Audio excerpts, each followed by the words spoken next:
The first thing Kira does before she gets up is put on her legs.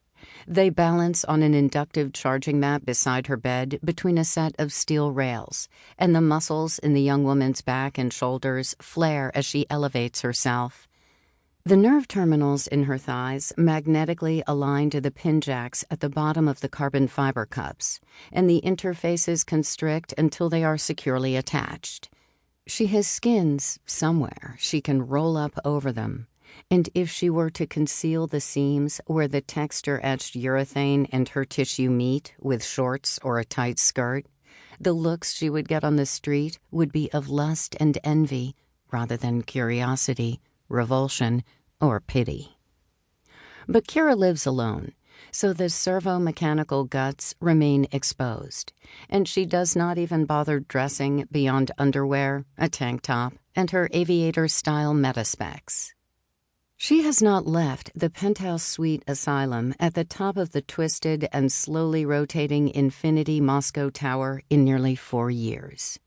No good reason to even brush her teeth, or to close the master bathroom door while she pees. Kira works nights. Her workstation is her studio, and her tools are instruments of fabrication and conspiracy. Proxies conceal her real IP and map to her many identities. Location can be cloaked from the outside world, but real-time interaction cannot be forged, so Kira has become nocturnal. Her boss calls her a change agent, but she knows that's simply a way of distorting the truth. She is an agent of chaos. The first step in her evening routine is to make herself tea. In the kitchen, she activates the kettle, and while she waits for it to boil, she sits down to flash charge the monitor affixed to her wrist. The device cannot be removed, so it must be replenished in place. She interweaves her fingers and leans forward, both arms flat against the mat. A lightning bolt icon appears in the corner of her vision, indicating that her glasses are receiving an ambient trickle charge conveyed through her biomagnetic field.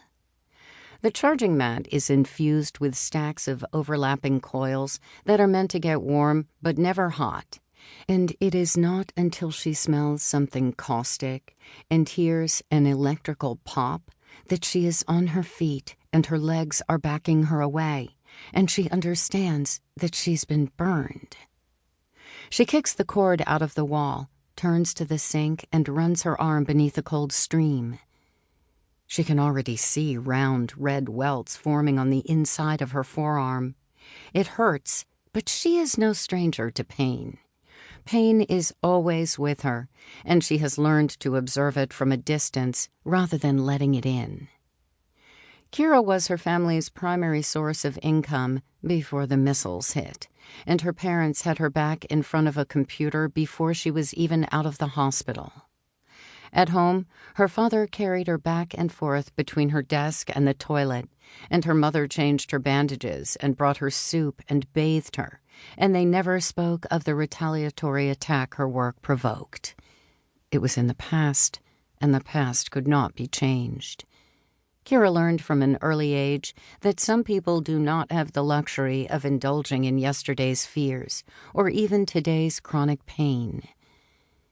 If any of her personal monitoring systems fail, she is supposed to alert her handlers immediately. Fuck them, she thinks.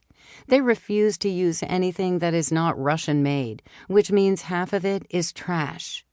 The other half has shit firmware that any script kiddie could hack. They will know her charger is fried when her monitor runs dry and her biometrics suddenly drop offline. Kira slides the patio door open to help get rid of the smell. Usually, she does not check the pigeons until her tea is steeping, but tonight she steps outside into the cold Moscow evening. Once a day, a bird arrives with a new handwritten encryption key wrapped around its leg. Homing pigeons are supposed to be only one way. Once they have established a specific loft as their home, they will deliver messages only in that one direction. To use them again, they must be collected and redistributed. But these pigeons have been genetically engineered to have bifurcated brains with dominance that toggles according to light. They fly in one direction during the day and the opposite direction at night. Like Kira, their handlers have learned to turn their multiple identities into weapons deployed against their many enemies.